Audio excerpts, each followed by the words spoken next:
is up. Don't worry about it. And these, and hit off the rotor. Put the new pads in.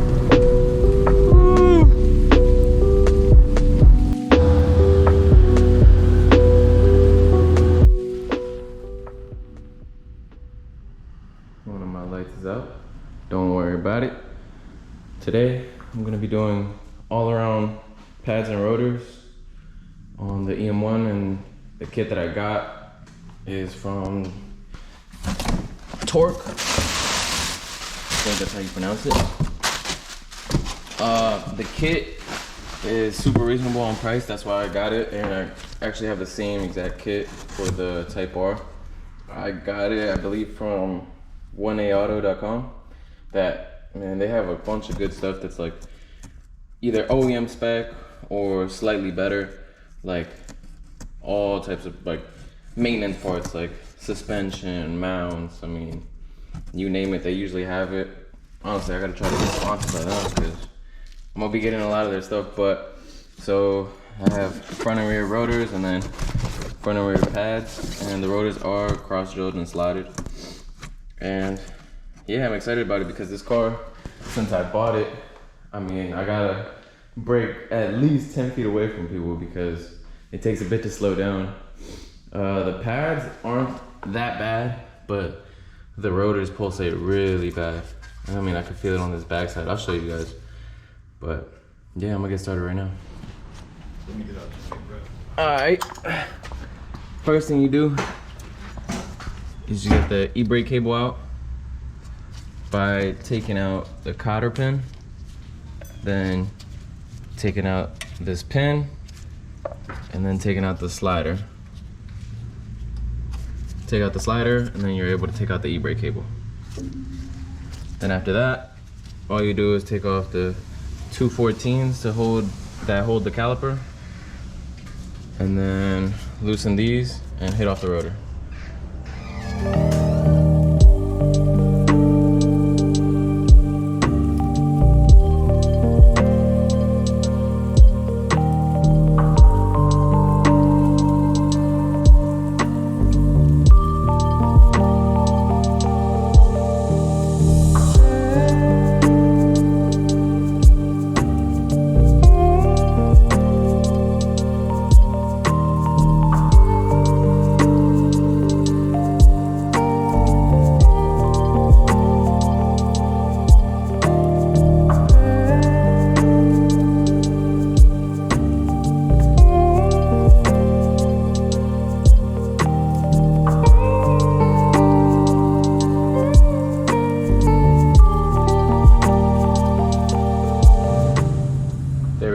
New rotors on, everything's tightened up. Now I'm just gonna take these 214s off, pull off this caliper, put the new pads in, and then turn in this rear caliper.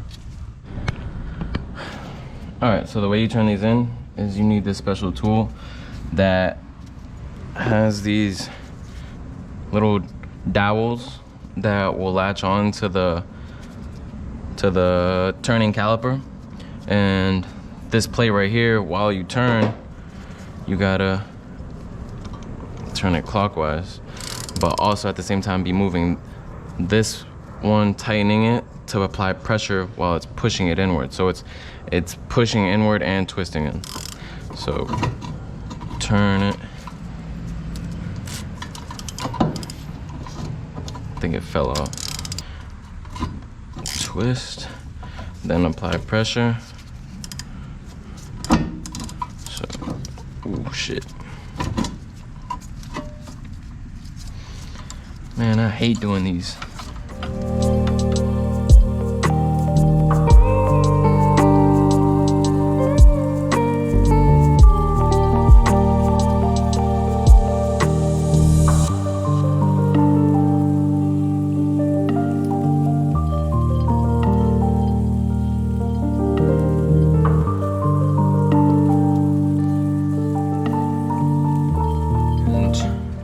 What you need to try to do when you put the pads on is line this dowel up with the caliper that you twisted in, like make it either horizontal or vertical. but directly where it lands on that one, so it twists with it.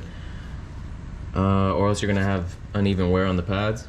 And then when you lube them, everybody has their own way of doing it, but I always lube around the edges, around there, the top, right here where it touches that shim, and then the exact same spots right there. Some people do it right here, but if you really think about it, so the pad slides back and forth like that, and this part is always gonna be in that same spot, so there's no friction. So what's really gonna be sliding is back and forth up here and down here. So always lube right there and right there. Some people say right here on the backside, but it doesn't make sense. But do it how you guys want to do it, but I've never had an issue right here. As you guys can see, this was the inner pad. There was almost nothing left. The outer one wasn't bad, and that's what I was looking at. I was like, you know, they're not too bad, but you see this rotor. I mean, while I was driving, you could literally hear this grinding. So it's all back together now. I also threw on a wheel lock OEM from Honda. You could easily just go get them right now. I think it is definitely a good security, and it makes it look kind of nice. Start on the front, and I'll show you guys that. It's much easier on the front. The annoying part is this rear, how you have to turn in that caliper. But yeah. All right, so for the fronts, it's much easier. It's just a 12 here at the bottom. Loosen this. So all you gotta do is loosen this bottom one, so you can flip this over. You don't gotta take out this top one too. Now once that one's out, you can take a flathead, let's practice. So flip this upward, and then you can hit it upward. Okay, and now I see why I was, look at that, there's nothing there. Oof.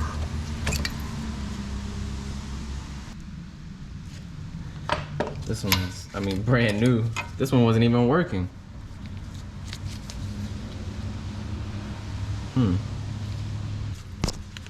Flip this over. And also always make sure that these slides can go in and out. And it looks like this one's kind of stuck. All right, I'm not gonna lie, I was over here struggling to get that pin out. But, so, I'm guessing that's why that outer pad wasn't even doing anything and it was super uneven, is because this slider was stuck inside of here. So, how I took off that top one, I ended up just putting the bolt back in, and then I let it hang from this side. All right, let's see if I can get back in. Well, I let it hang from this side, and I hammered it out, so the whole caliper came out with it. Because I was over there struggling to get this thing out. But so what I just did is I sanded it a little bit. I'm gonna put a little bit of brake lube on it and put it back in, and it should free up that movement, you know. So you need to be able to let it slide back and forth, because if it doesn't slide in and out, then, I mean, same thing with this one. I put a little bit of grease on it. See, now it just slides in and out. Same thing's got to go for that one. Then I already pushed in that caliper. All I did was use a pair of channel locks. I just gripped it like that and just squeezed all the way in.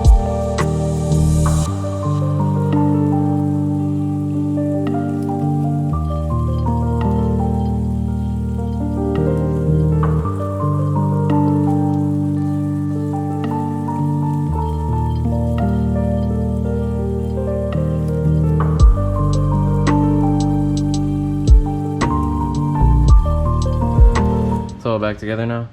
While I'm here, I noticed that that's blown out, that's blown out, that's blown, and my ball joint is blown. I don't know if you guys can see that. So it looks like I'm gonna have to be doing a lot of suspension work to this thing to get it cleaned up, because while I drive, it does feel slightly like, I don't know, like it sways a lot on the road. Like it doesn't feel tight. Where I turn it, it doesn't go like the Type R does. So I'm definitely gonna have to order some suspension parts. And that website I was telling you guys about, 1A Auto, they sell I mean, a complete kit. I think it comes with inner and outer tie rods, sway bar end links, ball joints, and I'm not sure what else. I know it's like a complete kit. I think for like 150 for everything, and I mean the quality is really good. I've done it in the past for my other cars, so yeah. Same thing on this side. Oof, nothing left. I swear every time I buy an old Honda, the brakes are never good. Brand new in the front. Everything's back together now. So I'm gonna take the car out, bed the brakes a bit, you know. People say you should do it. I didn't do it on the Type R and they feel fine. So they say you drive the car 60 miles per hour, slam the brakes, 40 miles per hour, slam the brakes. So I'm gonna go ahead and start that right now.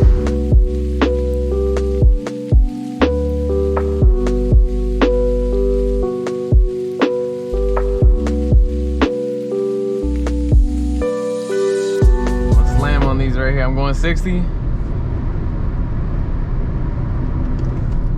Woo. You guys remember when I did that the muffler on this thing? And it didn't have a hanger like at the front of the muffler, if that makes sense, of like the piping. I think that was pretty crucial because now there's like a crazy rattling like below me. Overall, the brakes feel amazing. I mean, compared to how they were, it was so sketchy driving this car around. The next thing I definitely want to do is probably the motor mounts and the lower trans mount. I don't know if you guys will be able to see it on camera, but if I give it gas and I let go, like I could literally feel that whole engine rocking back and forth. So I'm probably be doing that next and come up with a couple other things that I could do to this thing. But I mean, mainly just aesthetic stuff. I mean, mechanically the car drives perfect. So I'll catch you guys on the next one. Peace.